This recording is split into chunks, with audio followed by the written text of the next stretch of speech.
Hola, hoy vamos a tratar el tema de las normas y su función en la sociedad. Vamos a tratar las normas de tipo social, las normas morales y las leyes. Vamos a tratar en qué consisten, vamos a tratar de ver sus diferencias y también las consecuencias que traen su cumplimiento o no.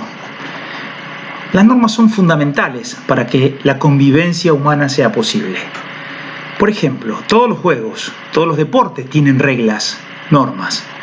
¿Y para qué sirven? Para que el juego funcione, para que realmente se logre el resultado que puede ser, en ese caso, un evento deportivo o un divertimento.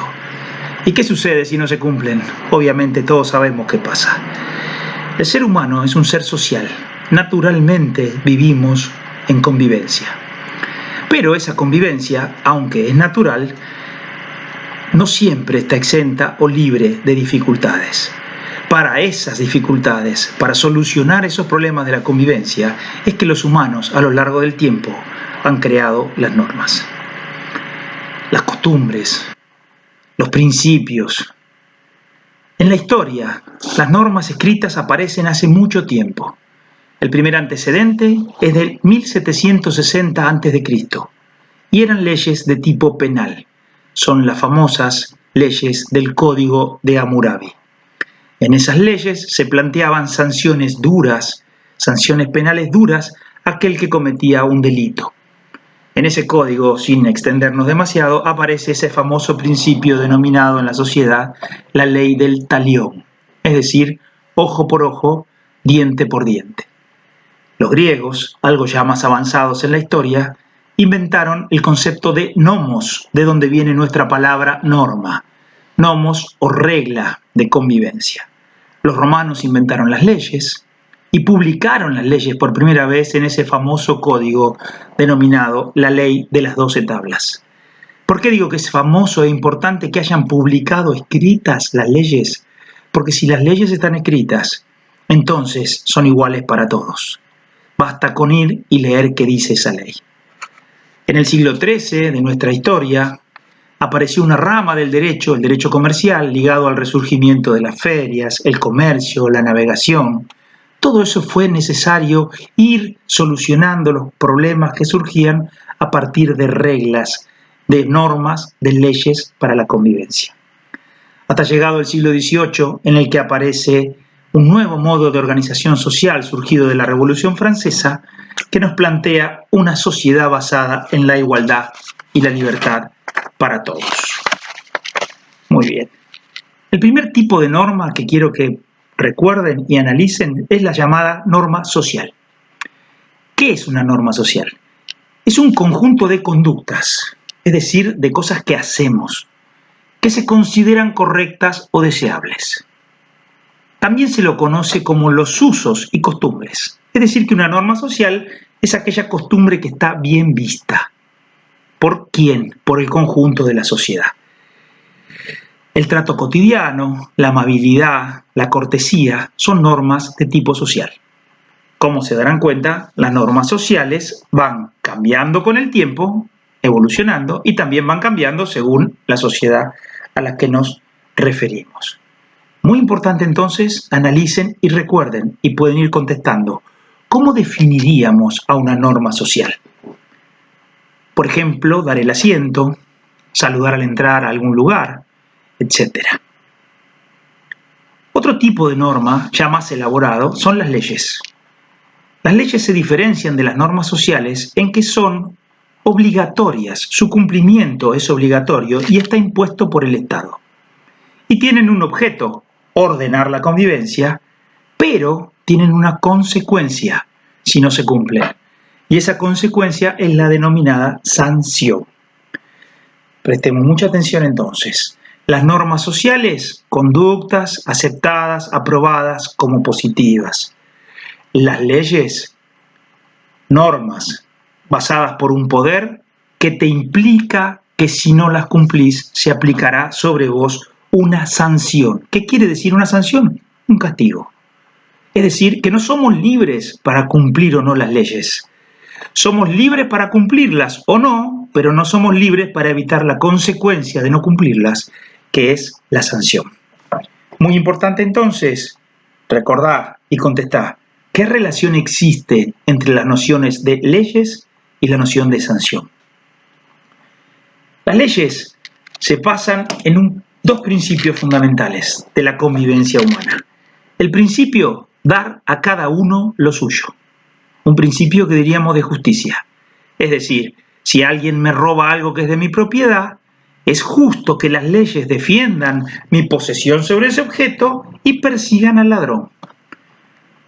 El otro principio que toda legislación ampara es el deber de no dañar a otro. Si cualquiera de mis actos, si cualquier acto, aunque sea libre por mi parte, daña a otra persona, entonces las leyes no deben permitirlo. Recuerden entonces las leyes, su relación con la sanción, el Estado que impone conductas de manera obligatoria y los dos principios que llevan a que las leyes funcionen en el mundo occidental. El principio de darle a cada uno lo que es suyo, lo que le corresponde, y el deber de no dañar a otro. Las leyes, sabemos ya, se encuentran ordenadas en una pirámide jerárquica. En el vértice de esa pirámide, la ley de leyes, la ley suprema, la Constitución Nacional. En ella, en la Constitución, se encuentran los fundamentos de todas las demás leyes, de modo tal que cualquier ley que esté por debajo en la pirámide jurídica debe no contradecir a los principios que establece la Carta Magna o ley fundamental. Además, existen en las sociedades, como dijimos al comienzo, las llamadas normas morales. ¿Qué es una norma moral? Es una regla de conducta, como la norma social, pero también de valoración.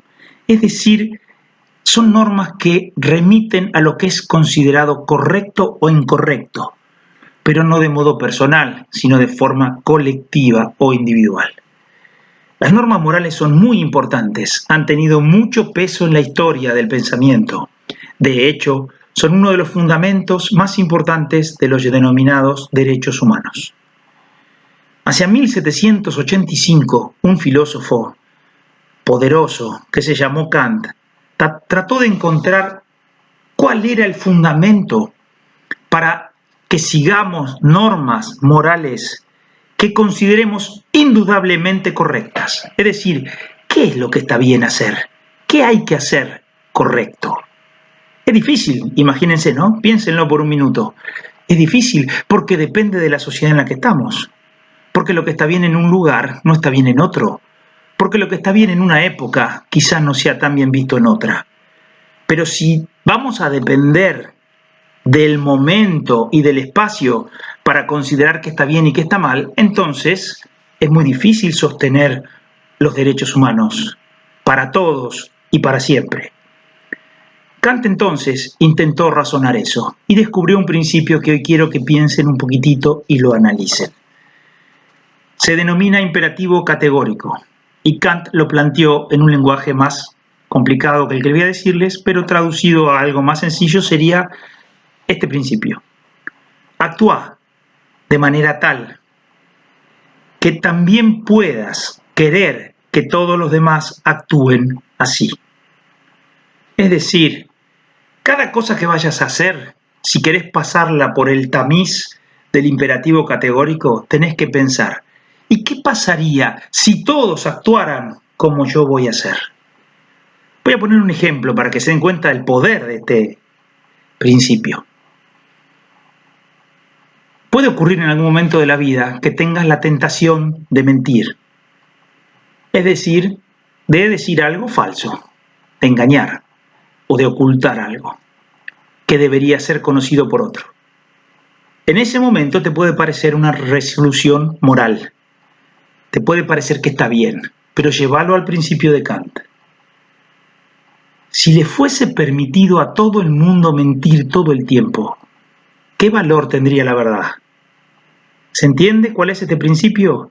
El principio exige que mi conducta se lleve a todos los seres de todos los tiempos. En el fondo, ese es el fundamento de los derechos humanos.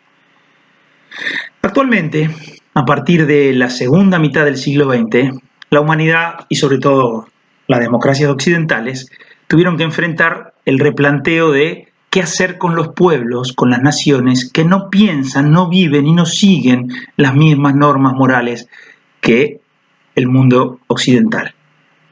Y así surgió esta mirada denominada multiculturalismo.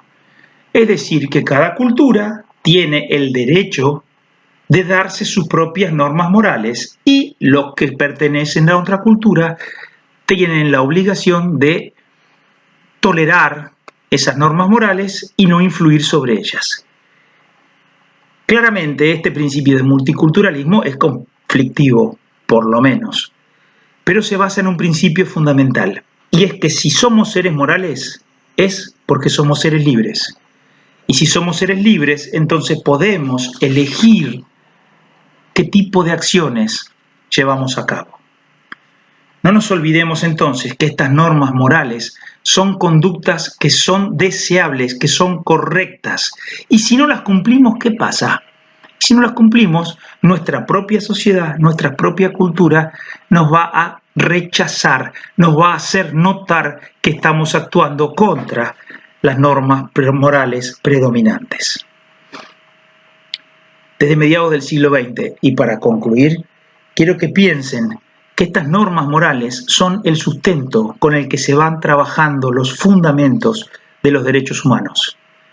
Si los derechos van a ser derechos para todos, en todo tiempo y en todo lugar, van a tener que estar fundados en la mayor base posible de normas morales. Podríamos decir que los derechos humanos son el vértice, el logro máximo de esta lucha por una sociedad cada vez más libre, pero a la vez cada vez más responsable. Gracias. Tienen ya las preguntitas debajo y ya igual las fui diciendo durante la clase. Nos vemos la próxima.